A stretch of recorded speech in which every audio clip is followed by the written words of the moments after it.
the GLP-1 receptor it's a receptor. It's expressed not only in the brain, but in peripheral tissues. And it has one ligand or one endogenous molecule that activates it, and that's GLP-1. So GLP-1 in peripheral tissues is made primarily in the intestine, but it's also made by a subset of neurons in the brain.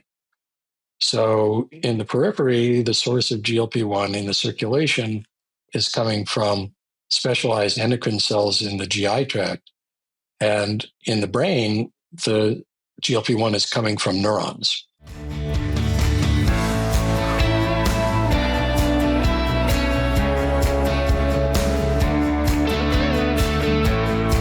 Everyone, welcome to the first episode of the GLP-1 Podcast Show. My name is Areesha Moiz. I am a clinical researcher from McGill University in Montreal, Canada, and today we're diving into one of the most exciting areas in medicine right now, or at least I think so, and I might be a bit biased because this is my area of research, but we're going to be talking about GLP-1 receptor agonists, or GLP-1s for short.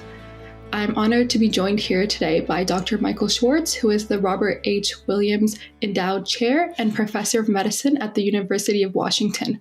Dr. Schwartz is internationally recognized for his groundbreaking work in diabetes and obesity research. He has published nearly 300 peer-reviewed papers, served as founding director of the University of Washington Diabetes and Obesity Center of Excellence, as well as co-director of the University of Washington Diabetes Institute. He has received numerous awards, including the Roy O. Grebe Award for Outstanding Research from the Endocrine Society, and most recently, the 2024 Distinguished Lecturer of the Western Association of Physicians.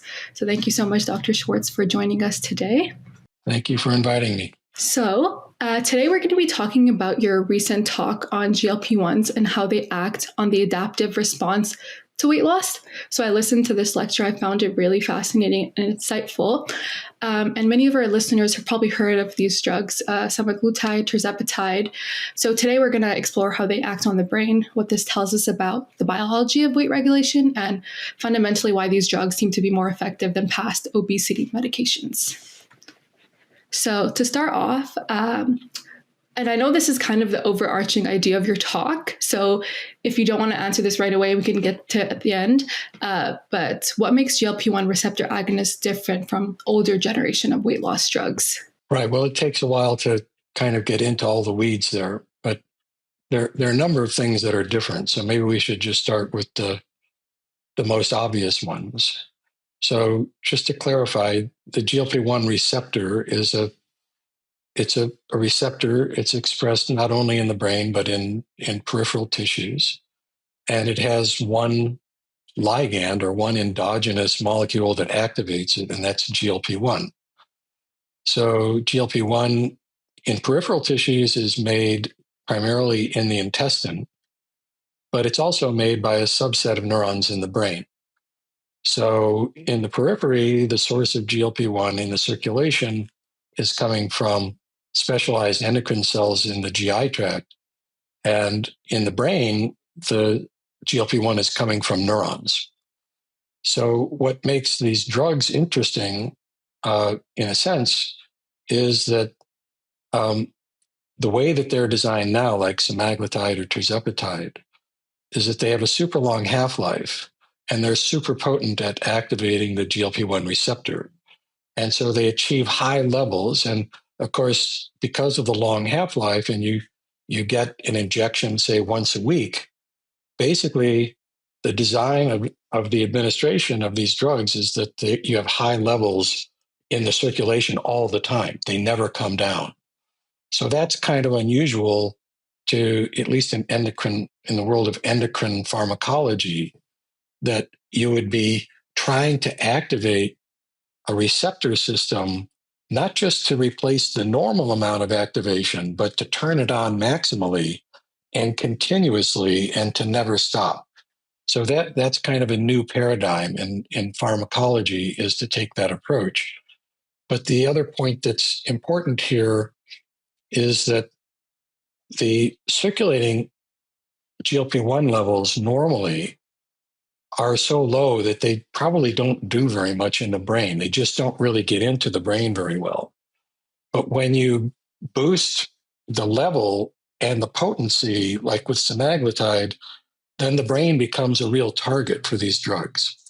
So even though we think about incretins, which is another name for these drugs, incretin mimetics, because the GLP-1 in the intestine is an incretin, which means that it's a peptide that's secreted during a meal that then increases the amount of insulin that is going to be secreted during the meal, and it helps to control the blood sugar through that mechanism. But that's probably not really what these drugs are doing. The drugs are achieving much higher levels and having direct effects on the pancreas and direct effects in the brain that would not really be occurring with the circulating GLP-1. Why Genetics turns podcast airtime into brand authority. We don't sell ads, we elevate voices. Curious how far your voice can go to become a reference in the industry and attract more leads? Scan the QR code and discover how we can turn your expertise into unmatched brand authority. Let's transform expertise into influence, starting now. It's interesting that you mentioned semaglutide and tirzepatide for having a longer half-life. So how did these drugs compare to older GLP-1s like liraglutide or dulaglutide or exenatide even? I can't give you, the specific details, because I haven't really compared them. But, if you were to go to look at, for example, Novo Nordisk or Eli Lilly, who makes these drugs, you could see the comparison of the half-lives. Okay. But GLP-1 half-life, the native peptide is only a few minutes. Mm-hmm.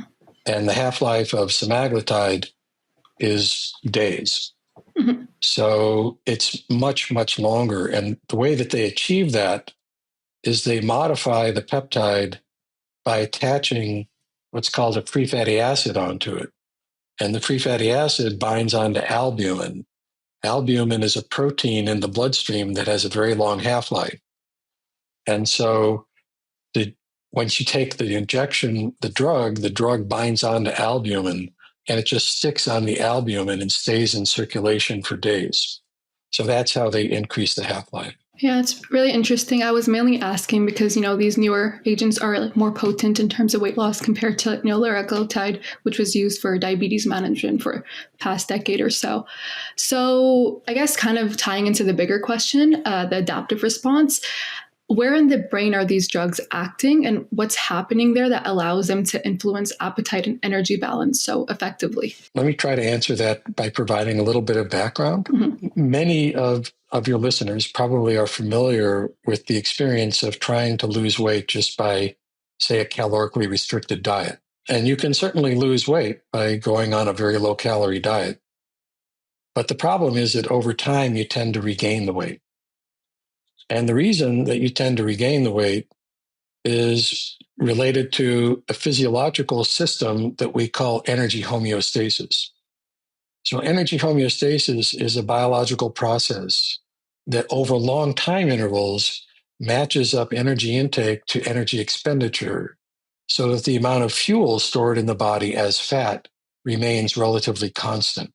If you deliberately try to change the amount of body fuel stored as fat by going on a weight-reducing diet, you will activate the energy homeostasis system in ways that will promote increased caloric intake. That effect is that you'll enter a state of positive energy balance until you regain the lost weight. So the energy homeostasis system is protecting you against weight loss. If you're trying to lose weight, that's maybe troublesome, but that's the way the system works. In fact, the tendency to regain lost weight is the single biggest obstacle to effective weight loss. So if you're going to have effective weight loss, you have to overcome the tendency to regain lost weight. Now, in most mammals and in normal humans, the threshold for activating the adaptive response to weight loss is about a 5% weight loss. So once you've lost about 5% of your body weight, it gets much harder to lose weight. And once you stop the intervention, the adaptive response to weight loss will push you back up to where you started from. So the question that you're asking, how is it that these drugs like semaglutide blow right past that 5% threshold, past 10%, past 15%, even down to 20%, or with tirzepatide, more than 20% weight loss. So these drugs are pushing the body weight 4 to 5 times below the threshold where the adaptive response to weight loss would normally be activated. And so one can speculate that, well, maybe they achieve that effect by inhibiting the normal adaptive response to weight loss, in addition to reducing food intake. So if you want to then talk about where do those effects occur in the brain, the main target for these drugs is an area of the hindbrain. There's 2 areas right next to each other where there's a lot of GLP-1 receptors concentrated. One is so-called nucleus of the solitary tract, and the other is called the area postrema. And together, these are 2 of the 3 components of what's called the dorsal vagal complex. So this is also where all the input that's traveling on the vagus nerve is also connecting right in that same place. And really, there are all kinds of signals that are transmitted from the stomach or intestine to the brain.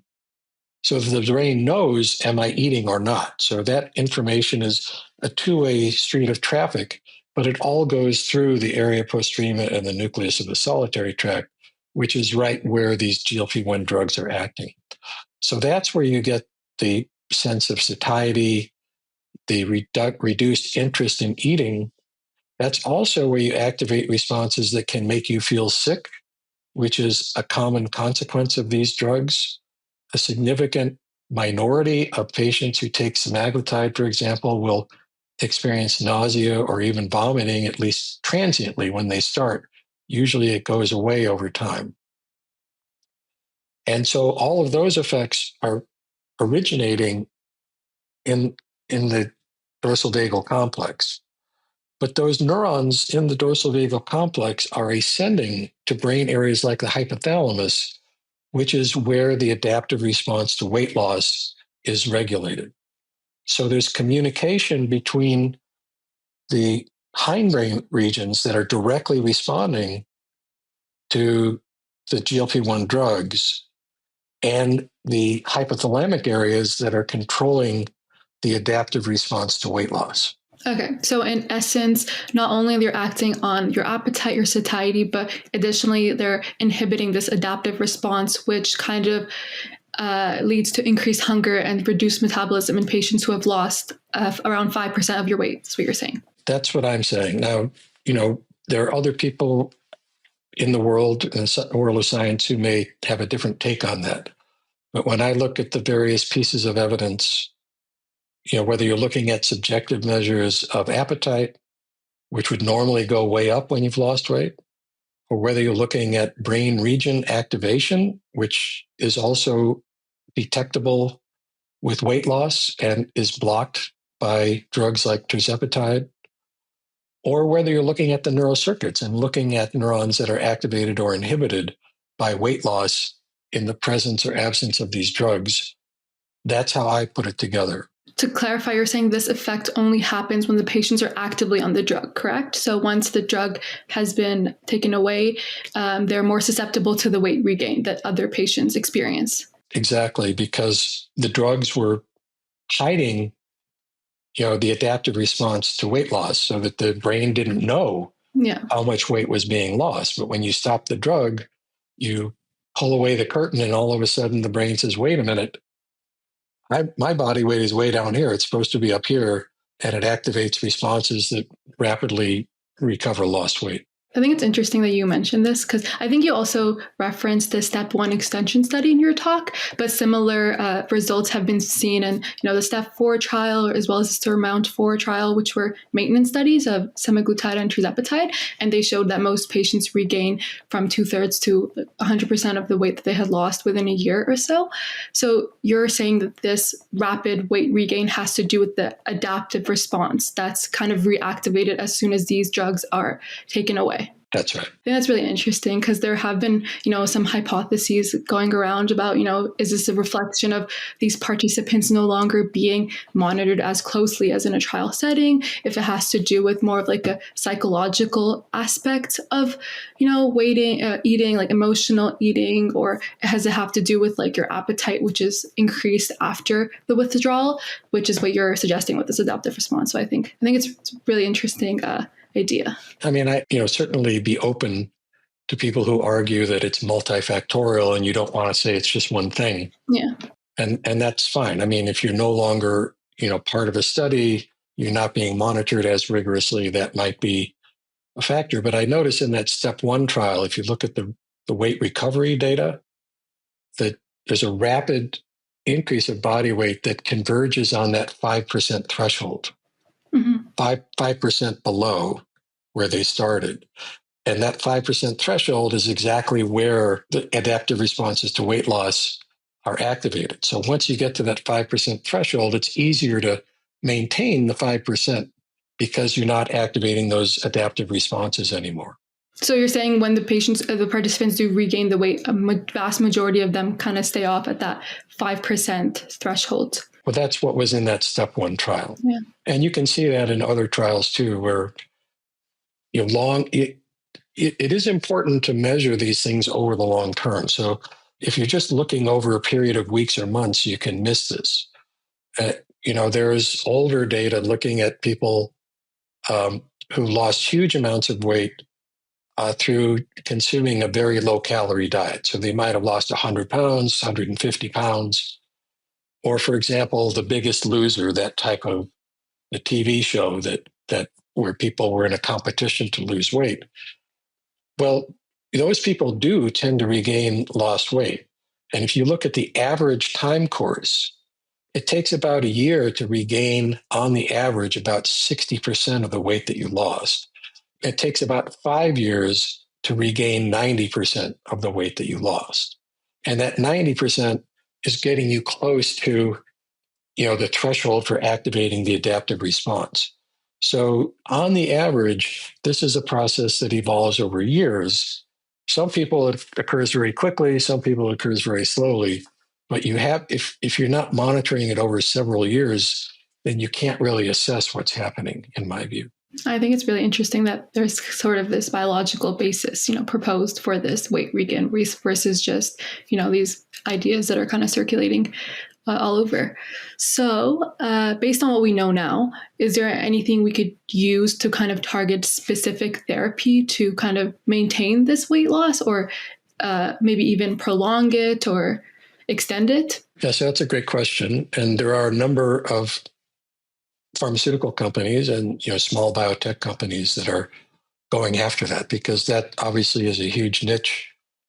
Not only because, I can't quote you the data, but my understanding is that a substantial percentage of patients who lose a lot of weight on these drugs will eventually stop taking the drugs. Yeah. Sooner or later, maybe a year, maybe 2 years, maybe 3 years, but eventually people stop taking the drug. Yeah. For one reason or another. One of the reasons is that they're still very expensive. Mm-hmm. And it may be that your insurance isn't covering it, or you just don't want to spend the money, or you feel like, well, now I've lost 25% of my body weight, I can keep it off, so I'm just going to stop the drug and see what happens. So it would be great if there was an alternative that was, say, more affordable, easier to take. You don't have to take an injection. It doesn't give you nausea and vomiting and these other problems, but it just allows you to keep the weight off. And so the reason that I think this is an important question is because it dovetails into what I was just saying, which is the best way to keep the weight off is to continue to convince the brain that you're not underweight. So in other words, to continue to suppress the adaptive response to weight loss. And there are other ways of doing that besides giving these GLP-1 drugs. They're not drugs that do it, but in theory, if you understand the underlying biology, there are targets that you could go after that would do this. So I'll give you just a couple of examples. There are neurons in the hypothalamus that are called AGRP neurons because they express a peptide called AGRP. They express other peptides as well, and I won't go into all the background about them, except to say that they are reliably activated by weight loss. They're in the hypothalamus. They're sensing when you're losing weight. They're very good at that. And we know from studies in experimental animals that if you block the activation of those neurons, you will not get the normal recovery of lost weight. So those neurons, the activation of those neurons is required for normal weight recovery. We also know that they're inhibited by the GLP-1 drugs, not directly, but downstream. So the GLP-1 drugs are acting down in the hindbrain, and those neurons send projections and sort of a multisynaptic pathway that eventually will converge on the AGRP neuron and block its activation. Now, that may not by itself be explaining the entirety of the blocking of the adaptive response to weight loss, but I view it more as representing, there are probably multiple neuron populations that are activated in response to weight loss. But AGRP would be sort of the prototype. And so if you can come up with drugs that will block the activation of these neurons, they may not be super good at causing weight loss in the first place because you don't really need the adaptive response to weight loss in a normal individual. Where it becomes important is when you've already lost weight. So if you do something that causes weight loss, whether it's GLP-1 or something else, if you block those neurons that are basically driving the adaptive response, then you should be able to keep off the weight. And so there is an interest in, there are potential drug compounds that could limit or impair the activation of AGRP and related neurons after weight loss has occurred. And so it will be very interesting to see whether using those is able to help you maintain weight loss. And there are trials underway, as I understand it right now, that are looking at that question. The other way to do it is it's a little more complicated. The AGRP neurons are located in a brain area in the hypothalamus that in obese humans and in obese animals, you end up getting inflammation in that brain area in association with the obesity. And so one hypothesis that has pretty good support is that the reason that, or one mechanism that contributes to weight gain in individuals who become obese is that as you start to gain weight, the inflammation and the reaction of these glial cells in this area of the hypothalamus is impairing the ability of the AGRP and the related circuits to respond. And so they remain relatively more active. They're not being inhibited by the weight gain the way that they should. And so my point about bringing this up is that there are companies out there that are using drugs that block this inflammatory response.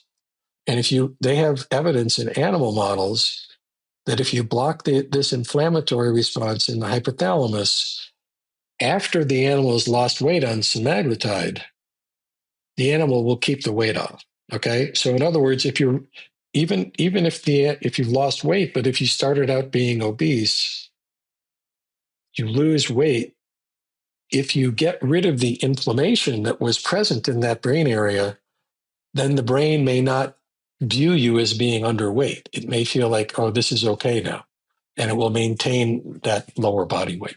Okay, I see. So the idea is first we can help patients lose weight with these GLP-1s. Then the second step would be to target either directly these AGRP or related neuron groups, or in another way to target the inflammation in the hypothalamus, which kind of impair the ability of the AGRP neurons to be inhibited, right? So it's more downstream versus the direct effects. Exactly. Yeah, that's really interesting. So based on all of this, how close do you think we are to really understanding the full mechanisms of GLP-1s when it comes to the brain? Or are there any big questions that you'd like to see answered in upcoming research? I don't have an inside line on what these big pharmaceutical companies are doing right now. I know there are lots of different compounds that are in the pipeline that, build on this idea of a dual agonist like tirzepatide, where the difference between tirzepatide and semaglutide is whereas semaglutide is basically a long-acting preparation of a GLP-1 receptor agonist drug that will activate the receptor.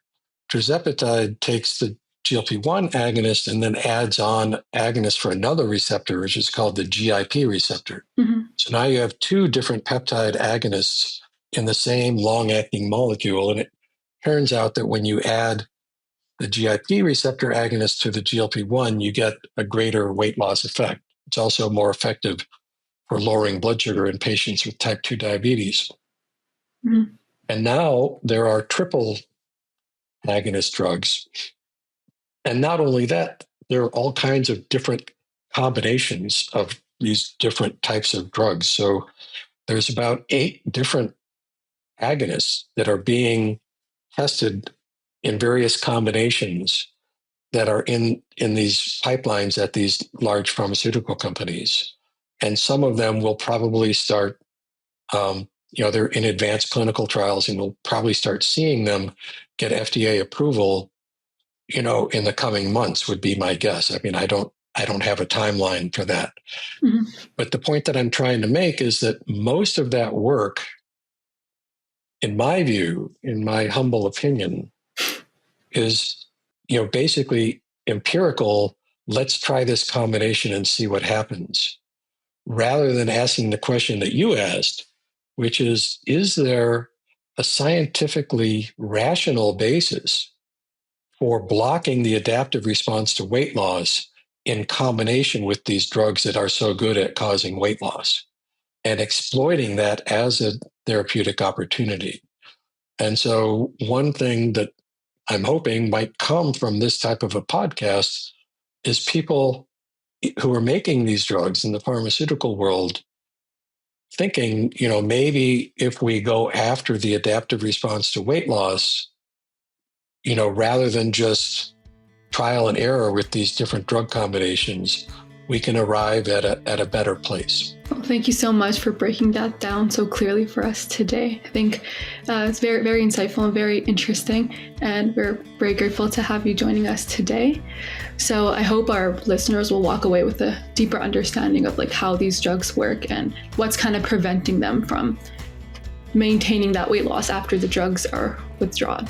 Thank you so much for the invitation. Thank you. So that concludes our episode of the GLP-1 Podcast Show presented by Wisenetics. We will be posting this on all podcast streaming services as well as YouTube. So don't forget to subscribe to stay updated on future episodes. And if you enjoyed today's episodes, please leave a like or comment. We'd love to hear from you. Until next time, this is Areesha Moiz from the GLP-1 Podcast Show signing off.